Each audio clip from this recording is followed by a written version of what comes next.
Snow fell like old ash over Still Hollow, coating the narrow cobblestone streets in a silence that seemed too deliberate, like the world had conspired to muffle the sound of grief.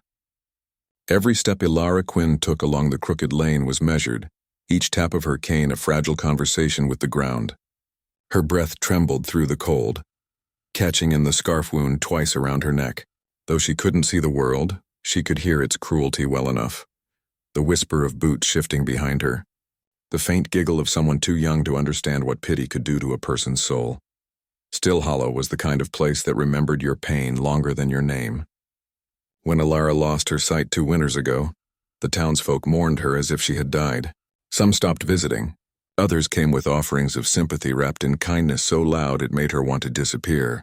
By the 3rd winter, she'd learned to walk alone, humming softly beneath her breath so the darkness felt less absolute. This morning, her melody, a lullaby she barely recalled from her childhood, floated through the frost like a promise to herself. The snow carried her sound farther than she could have imagined, brushing against the ears of those who watched from windows fogged with their own warmth.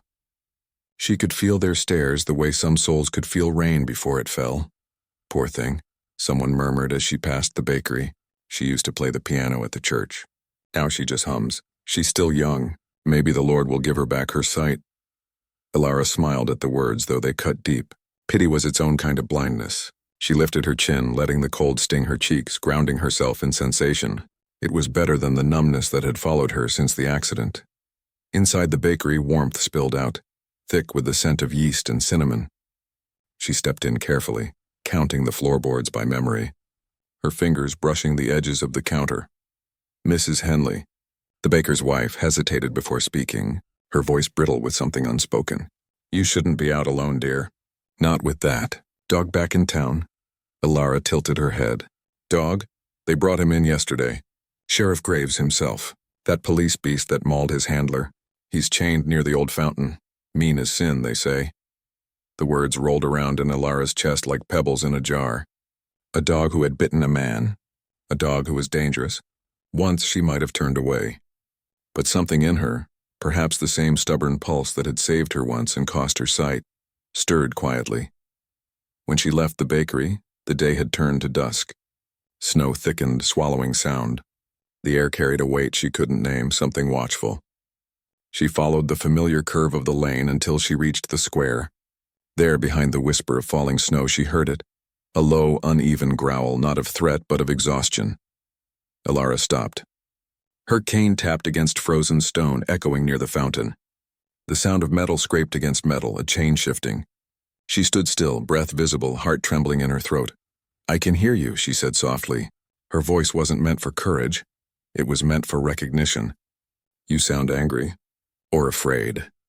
The growl softened, replaced by the rasp of slow breathing. She stepped closer, guided not by sight but by instinct, every sense stretching outward. She could smell the faint musk of fur and rusted iron, the ghost of something wild and broken. "Rook," came a deep voice from behind her. "Sheriff Graves." His boots crunched on snow as he approached.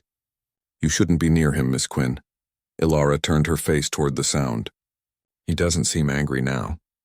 "That's because you don't see his eyes. They remember violence. Then maybe he needs someone who doesn't."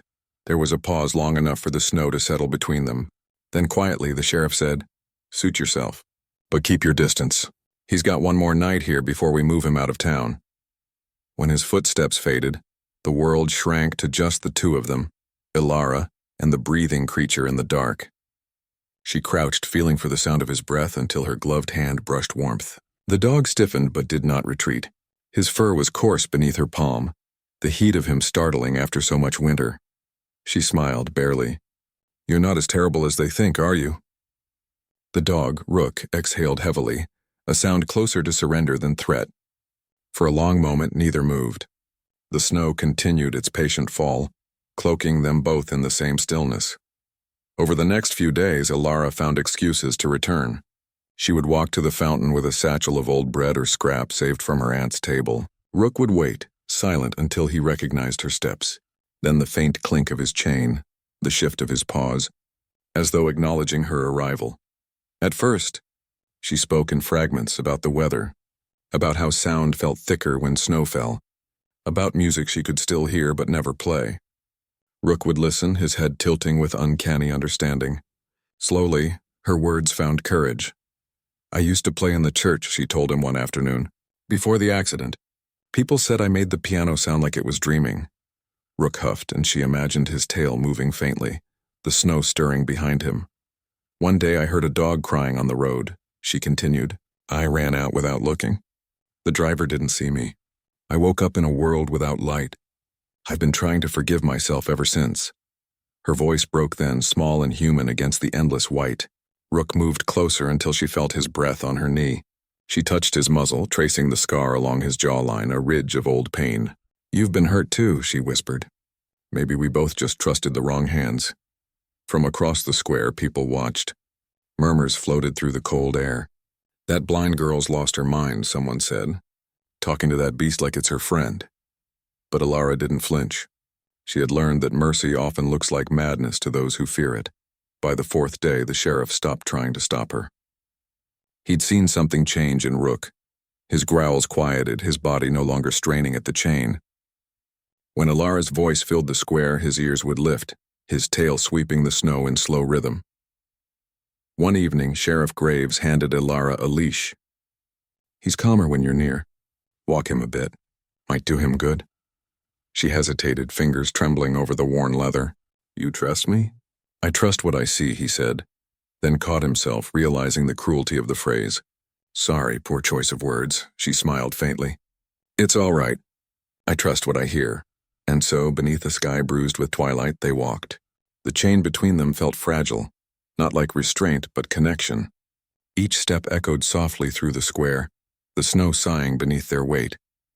Rook matched her pace perfectly, stopping when she did, guiding her gently when the ground dipped. When they reached the frozen pond at the edge of town, Alara knelt. She could feel the cold rising from the ice like breath. The world was so quiet that even their hearts seemed audible. "Do you miss it?" she asked. "The work? The running?" Rook gave a low sound, something between a whine and a growl. "I miss music," she confessed. "But maybe silence has its own song." The dog lowered his head, pressing his scarred face into her palm. Her throat tightened. For the first time in years, the darkness around her didn't feel empty. It felt alive, filled with warmth and quiet rhythm. Still Hollow's gossip would grow colder in the days to come, but for this moment, there was peace. The fountain no longer seemed haunted, the snow no longer cruel. When Alara returned home that night, her aunt met her at the door, shaking her head. "The whole town's talking, Alara. You're making a fool of yourself." "Maybe," Alara said gently, "but I think I've found something honest." Her aunt said nothing more. Outside, Rook's distant bark echoed once through the night. Low, steady, protective. Alara stood by the window, fingers tracing the frost on the glass. The sound settled into her chest like a heartbeat she'd almost forgotten was hers. In the stillness, she whispered into the dark as though the dog could hear across the distance. "Tomorrow, I'll bring you something better than bread." The wind carried her promise away, weaving it into the fabric of the night. The snow kept falling, relentless yet soft, as if determined to bury the town's judgment beneath its quiet mercy. And for the first time since the accident, Alara fell asleep not fearing the dark, but listening to it because somewhere out there, in the hush of Still Hollow's winter, something wild and broken was listening back. The storm arrived before morning, rolling across Still Hollow like a slow and deliberate punishment. The sky had turned to pewter, and the snow fell in sheets that silenced even the church bell. Alara could feel the change before she stepped outside, the air too heavy, the world too hushed. Somewhere beyond her small window, the wind moaned through the pine trees like a sorrow that refused to fade. Sheriff Graves had visited at dawn. His boots were soaked, his voice burdened with a kind of reluctance that Alara could hear even before he spoke. "They're taking him away today," he said, rough-voiced. "There's talk of sending him north to a kennel outside Ashmere." Alara stood still, hands curled around the edge of the counter. "When?" "In an hour. Best you don't come to the square, it won't be pleasant." He'd left before she could answer, the door closing softly behind him like a final kindness. But there are moments when obedience feels like betrayal, and Alara knew she couldn't let Rook leave without a goodbye.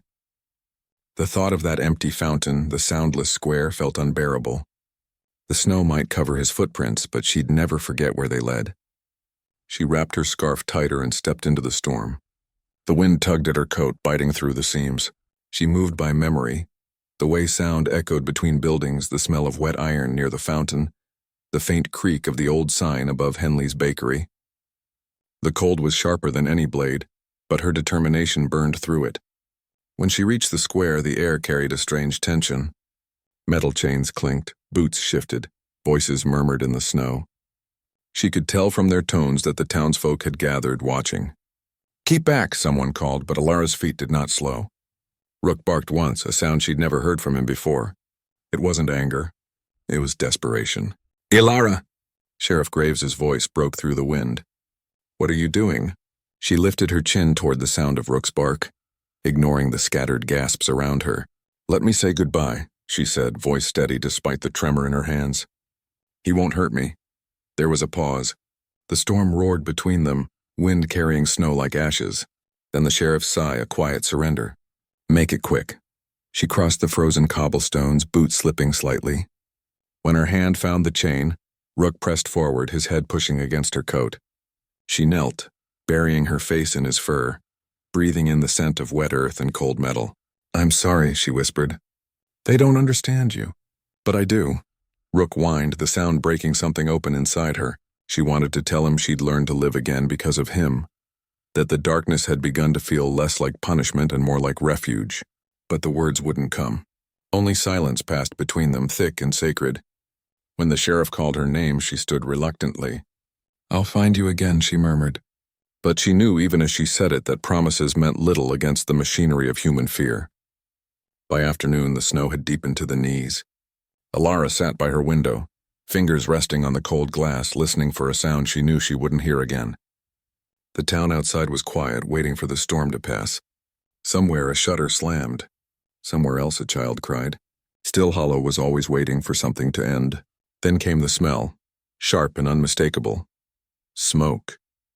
It started faintly, curling through the cracks of her window like a ghost.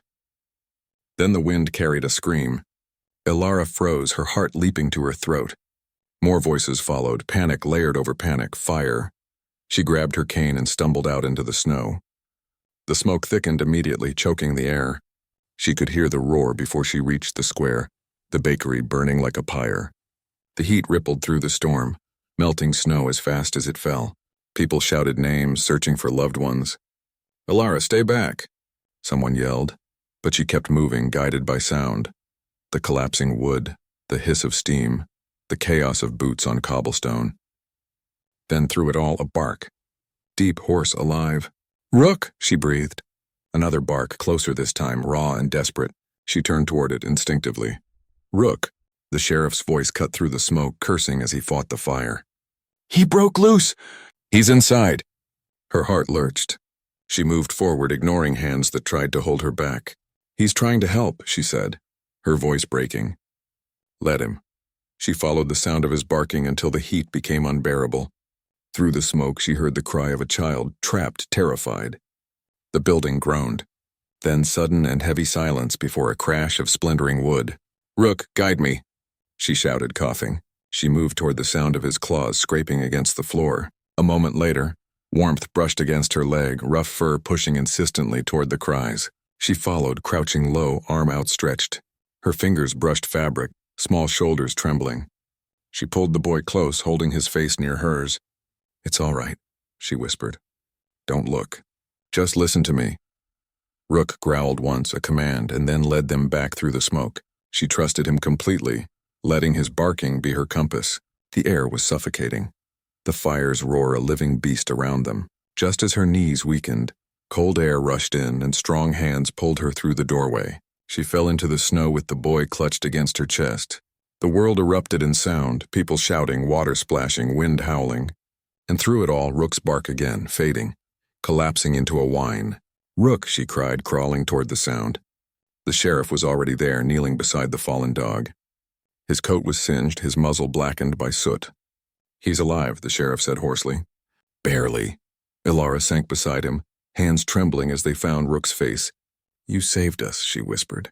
His breathing was shallow but steady, a fragile rhythm against the cold. She pressed her forehead to his, feeling the faint heat of him through the smoke and snow. "You saved them, Rook." The sheriff's voice broke softly. "You saved us too, Miss Quinn. You both did." For the first time since the storm began, the people of Still Hollow grew quiet. They gathered around the fallen dog and the blind girl, the fire behind them crackling like the final echo of their doubt. The same mouths that had whispered judgment now spoke nothing at all. In that silence, something shifted, something invisible but lasting. Days passed. The bakery was gone, but Still Hollow no longer felt haunted. The townsfolk left food at Ilara's door, small gestures of gratitude she accepted with quiet grace. Sheriff Graves visited often, helping her care for Rook as he healed, though he would never run again. One morning, Ilara found him lying peacefully beside the hearth, his breathing slow. She knelt, her hand resting over his heart. It beat faintly beneath her palm. He lifted his head once, pressed his muzzle against her wrist, and exhaled as if relieved. The sound was soft, final, and whole.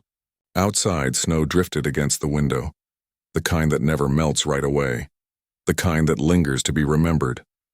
She buried him beneath the old pine at the edge of town, where the wind carried the scent of pine needles and frost. The sheriff helped her carve a small wooden marker.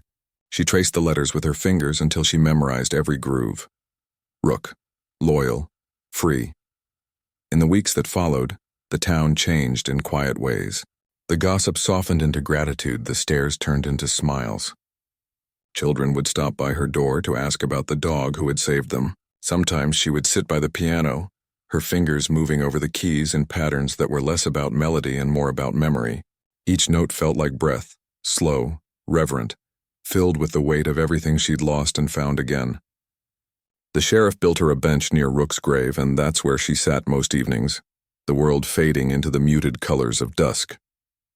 She had learned to see in ways no one else could, through sound, through warmth, through faith that wasn't blind at all. One night she whispered to the wind, "You gave me back the music." The air carried her words, scattering them through the branches, as though the earth itself listened. Sometimes she swore she could hear him still, a bark far off in the woods carried by the echoing stillness of winter. She never turned toward the sound. Some things are meant to be believed, not proven, and so Still Hollow learned in its slow and weathered way that redemption rarely arrives with thunder. It comes in whispers, in the soft defiance of a blind girl and a dog the world had condemned. The story would be told for years, but never as beautifully as it lived. A tale of sight found in darkness, of hearts that learned to see. When the snow fell again, Ilara sat by her piano, playing not for the town but for the memory of a heartbeat that once led her through fire. The final chord lingered in the air, fragile but unbroken. "If you've stayed through this tale," her voice murmured almost like a prayer, "then let it remind you, every soul carries its own winter, but even the coldest nights hold their whisper of grace. Stay, listen, and if this warmth reached you, subscribe so the next whisper can find you too."